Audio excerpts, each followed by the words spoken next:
Olá, eu sou o Breno do canal Medicina Passo a Passo e hoje iremos conversar sobre a hepatite B.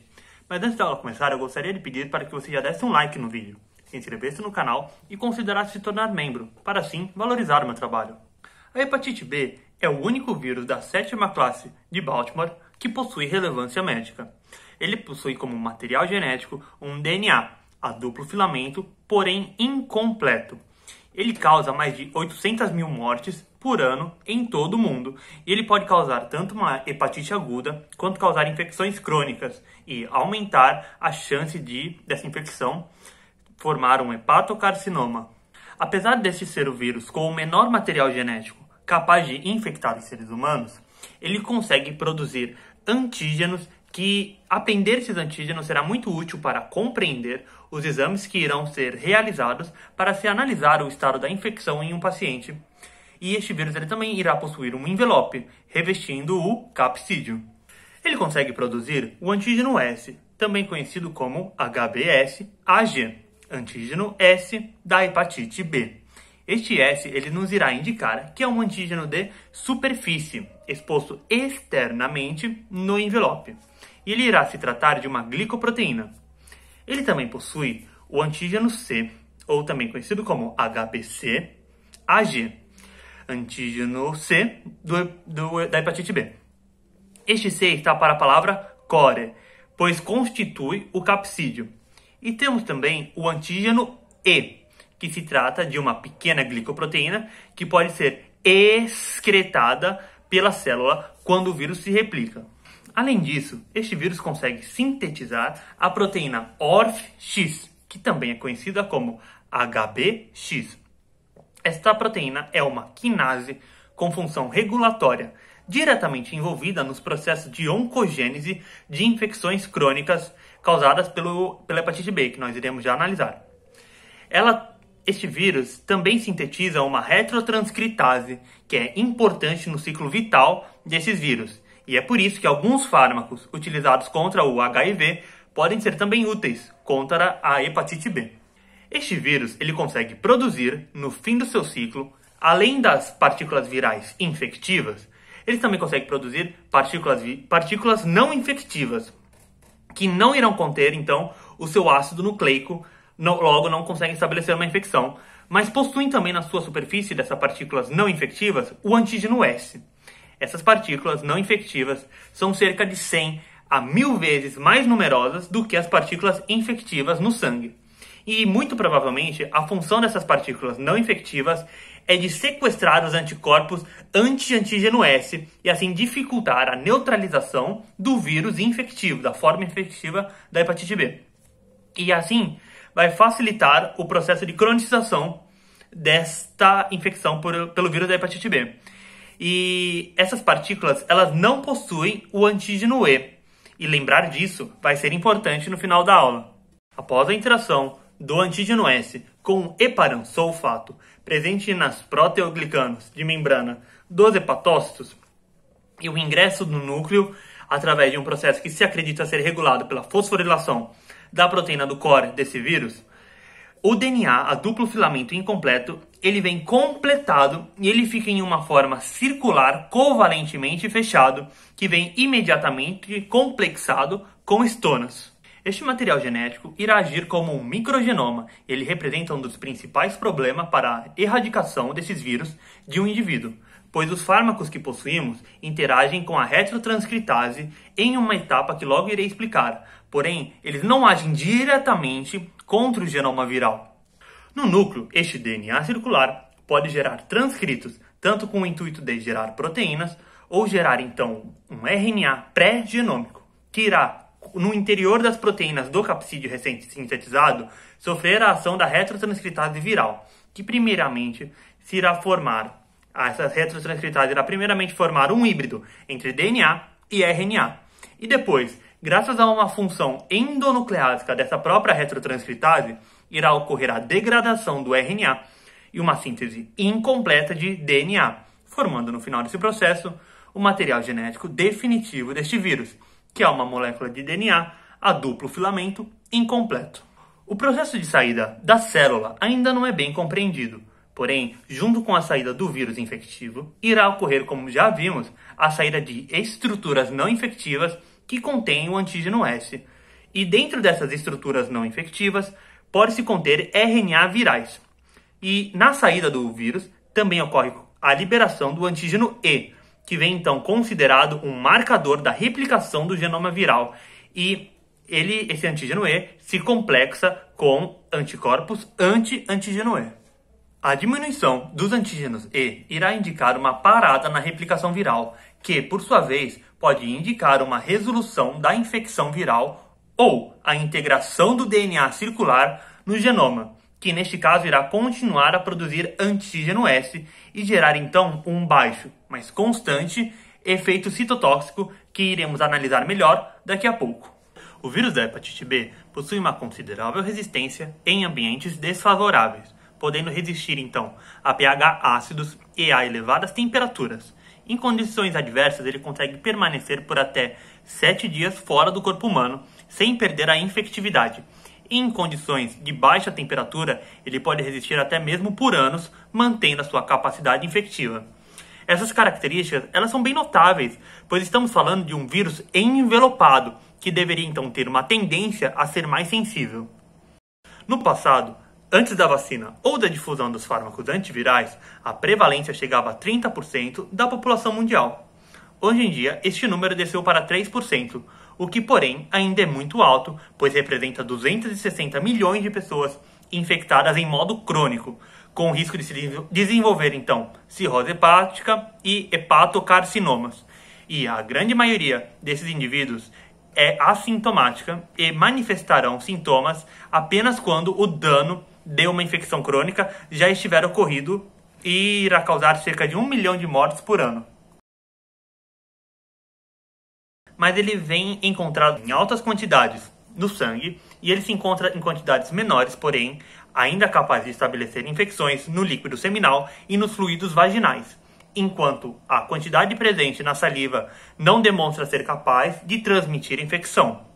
De consequências dessas informações, nós temos que as principais modalidades de transmissão são através do contato com sangue contaminado, trocas de seringas contaminadas, sexo não protegido e existe também a possibilidade da transmissão transplacentar ou durante o parto. E existe também uma outra via que foi descrita apenas recentemente, que é a parenteral inaparente. Essa via ocorre principalmente entre crianças, onde pode ocorrer a contaminação através de microlesões formadas enquanto elas brincam entre si.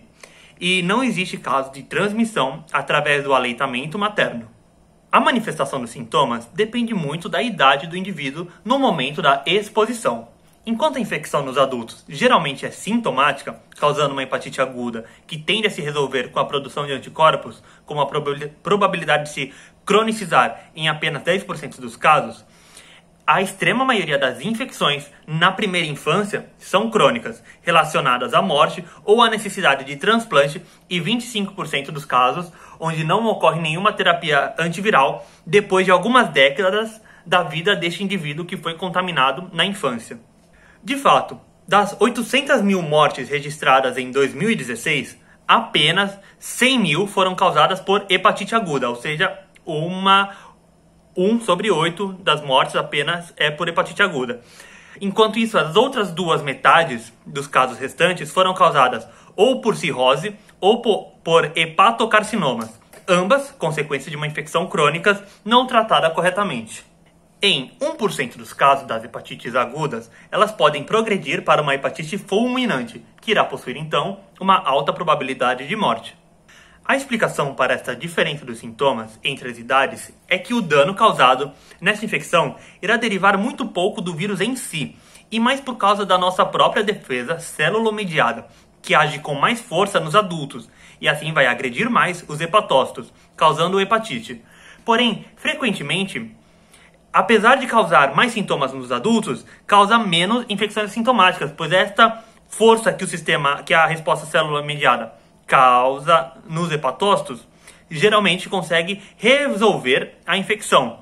Enquanto nas crianças, essa resposta é mais ineficaz. Não ocorre um dano nos hepatócitos, não se observa sintomas agudos, mas ocorre a cronicização da infecção. Nas infecções sintomáticas agudas, nós temos uma lenta progressão dos sintomas que aparecem em cerca de 75 dias após a infecção inicial. E os sintomas que se observam são sintomas característicos, então, de uma hepatite, como, por exemplo, cansaço, febre, icterícia, coceira, em decorrência do acúmulo de pigmentos hemoglobulínicos que se acumulam por causa de uma ineficácia degradação desses compostos, já que o fígado estará sofrendo danos. Nós temos que esses pigmentos irão se acumular a níveis cutâneos e nas articulações.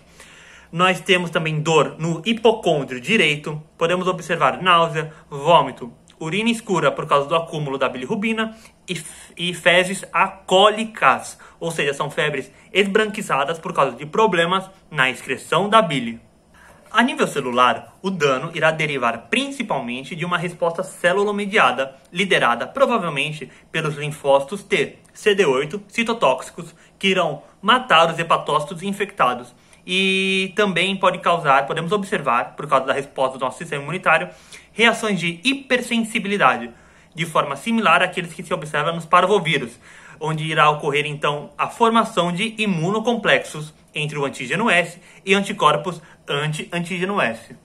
Em infecções crônicas, o dano progressivo irá ocorrer por causa do acúmulo intracelular das partículas não infectantes, que vão se acumular e saturar o retículo endoplasmático, causando então um baixo, mas constante, dano citopático. Na infecção crônica, muito relevante é a ação da proteína HBx, capaz de estimular ou inibir a apoptose.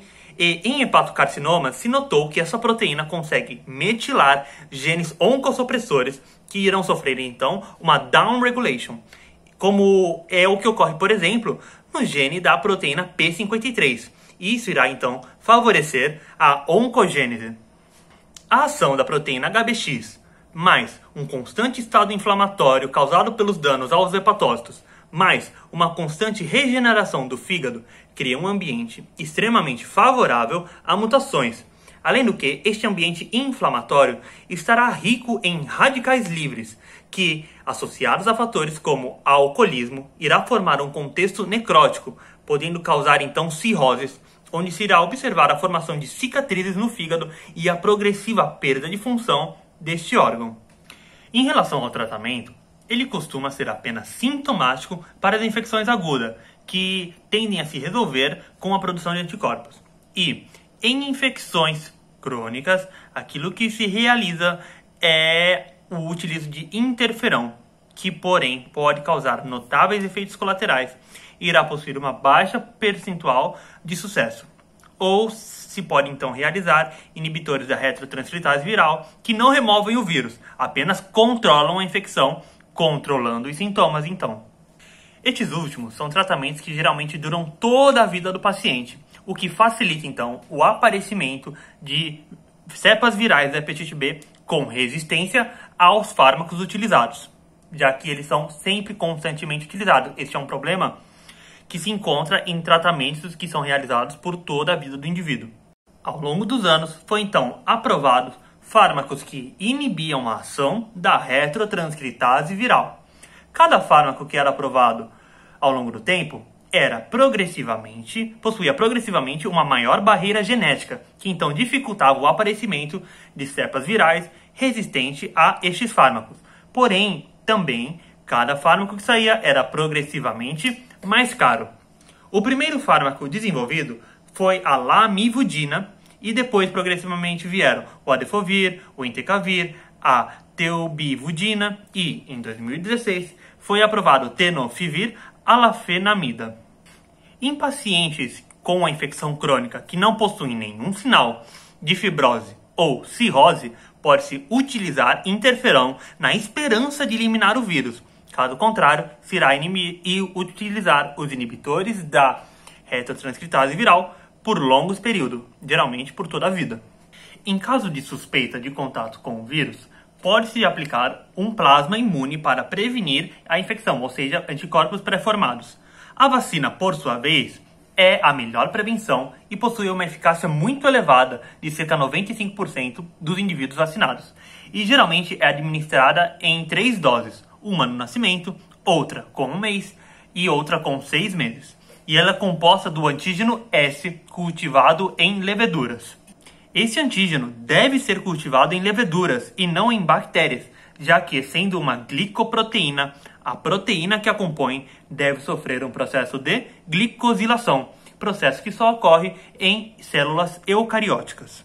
As pessoas que são contrárias a todo tipo de vacinas costumam usar argumentos de que, por exemplo, as crianças não correm risco de se infectarem pela hepatite B, pois elas não realizam atividade sexual e elas não utilizariam drogas endovenosas. Mas nós temos que estar sempre lembrando que no nosso mundo, infelizmente, as crianças não estão imunes a abuso sexual ou a abandono, que pode vir a elas terem uma vida de rua, e isso irá, então, aumentar a probabilidade, por diversos fatores, do utilizo de drogas. E assim, elas irão poder se contaminar. E lembrando que as infecções na infância devem ser evitadas a todo custo, porque a infecção na infância tem uma grande probabilidade de causar infecções crônicas. E são justamente as infecções crônicas as principais responsáveis pela morte do indivíduo após algumas décadas da infecção. Além disso, nós vimos que foi recentemente descrita a via de transmissão parenteral inaparente, através de microlesões, e que crianças estão mais a risco dessa via de transmissão, pois ela ocorre através de microlesões e elas irão se contaminar dessa forma enquanto as crianças brincam entre si. Logo, a afirmação de que criança não realiza sexo, logo, não se contamina por hepatite B, é falsa. Além do que, nós temos que considerar o lógico. Uma criança não protegida se torna um adulto não protegido. A diagnose da hepatite B irá requerer a identificação de parâmetros histológicos, serológicos e bioquímicos, e com a soma dessas informações nós podemos deduzir o estado da infecção do indivíduo. É possível, por exemplo, medir as transaminases ou procurar por antígenos e anticorpos e material genético viral no plasma. Os marcadores mais utilizados são os antígenos e os anticorpos. E agora nós vamos entender, então, como evolui estes parâmetros em uma infecção aguda e em uma infecção crônica. Em uma infecção aguda, por volta da 4ª semana, aumenta a quantidade de material genético viral no sangue, junto com os níveis de antígeno E e antígenos S. Os sintomas, então, irão aparecer em cerca de 70 dias e duram por algumas semanas, e junto com eles irá ocorrer o aumento das IgM anti-antígeno C, que irá diminuir nas semanas sucessivas, enquanto serão convertidos para IgG anti-antígeno C. E esses IgG irão permanecer elevados. Esses IgG anti-antígeno C permanecem elevados até mesmo caso essa infecção sofra uma cronicização.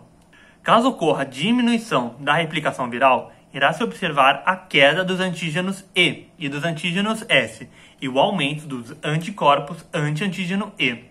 E este, então, será o começo do período janela, onde não sabemos se o vírus se cronicizou ao se integrar no genoma ou se o paciente conseguiu combater a infecção. E será necessário, então, esperar de 1 a 2 meses para se realizar novos testes, onde, para afirmar que a infecção foi combatida de forma eficiente, devemos observar a permanência da queda dos antígenos S e a presença de anticorpos anti-antígeno S no plasma sanguíneo. Em uma infecção crônica, não se observa a queda dos antígenos S ou da viremia, e não se observa os anticorpos anti-antígeno S. Pode também ser identificado, nos primeiros anos, os antígenos E, que depois eles serão substituídos por anticorpos anti-antígeno E, porém isso não irá significar que a infecção foi combatida. Vamos analisar então todos os prováveis possíveis exames de pacientes para ver como as informações previamente citadas são aplicadas. Bem, aqui no primeiro paciente foi encontrado então antígeno S e antígeno E, mas nenhum anticorpos para ambos. Além disso, foi identificado IgM anti-antígeno C, mas não IgG. Este quadro clínico, então, esse quadro serológico é simples. O vírus acabou de infectar há pouco tempo o indivíduo e ele está em ativa circulação por causa dos antígenos S e antígeno E, mas é recente porque podemos observar que é um anticorpo IgM e não IgG. Neste mesmo paciente, alguns meses depois, foi realizado mais uma vez os exames. Desta vez, se abaixou o nível dos antígenos S e E foi identificado por sua vez os anticorpos anti-antígeno S e anti-antígeno E, enquanto os IgM anti-antígeno C foram convertidos para IgG. Isso irá significar o quê? Uma resolução da infecção e o desenvolvimento de imunidade. No outro paciente, tudo que o exame indica é que é presente os anticorpos anti-antígeno S. Isso irá significar que o paciente foi vacinado e pertence àquele grupo dos 95% que consegue desenvolver imunidade pós-vacinação. E ele possui apenas este anticorpo, pois a vacina é composta apenas pelo antígeno S. Um outro paciente irá apresentar negativo para os antígenos E e antígeno S, negativo para os anticorpos anti-antígeno S, mas possui os anticorpos anti-antígeno E.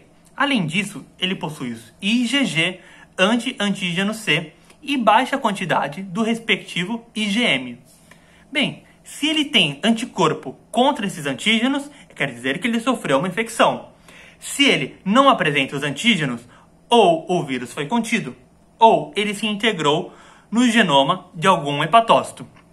Bem, isso quer dizer que nós estamos analisando um paciente no período janela, onde não podemos garantir qual é o estado da infecção deste indivíduo, e ele deve refazer os exames em 1 ou 2 meses, com a esperança que os antígenos continuem baixos e ele apresente os anticorpos anti-antígeno S.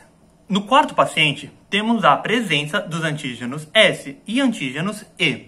E este último antígeno indica a replicação do vírus, já que o antígeno E ele é encontrado apenas quando liberado junto com a partícula viral infectante. E não se nota os anticorpos anti-antígeno E. Não necessariamente porque o corpo não produziu esses anticorpos, e sim porque estes podem se estar ligando ao antígeno E e assim irão cair os seus níveis. E a presença do IgG anti-antígeno C indica que já houve uma infecção há um tempo considerável. Logo, nós temos um indivíduo com uma infecção crônica, com replicação ativa. No quinto paciente, nós temos a presença do antígeno S, que indica que ainda temos alguns vírus no indivíduo. Porém, nós temos os anticorpos anti-antígeno e os IgG anti-antígeno C, indicando que já houve uma infecção há uma quantidade considerável de tempo. E nós não observamos os antígenos E. Logo, não há formação de partículas infectantes virais e o paciente então estará com uma infecção crônica, sem replicação ativa. É isso aí, galera. Essa foi a aulinha sobre a hepatite B. Como vocês devem ter notado, eu estou suando muito porque está muito calor. Eu espero que vocês tenham gostado da aula. Se gostou, dá o like no vídeo. Se inscreve no canal, que eu sei que o YouTube me fala que 70% das pessoas que veem meu vídeo não são inscritas. Então se inscreve, cara. Você já tá aí, clica no botãozinho. Considere também se tornar membro para valorizar o meu trabalho. E eu esperarei você em um próximo vídeo desse canal que irá falar tudo sobre medicina.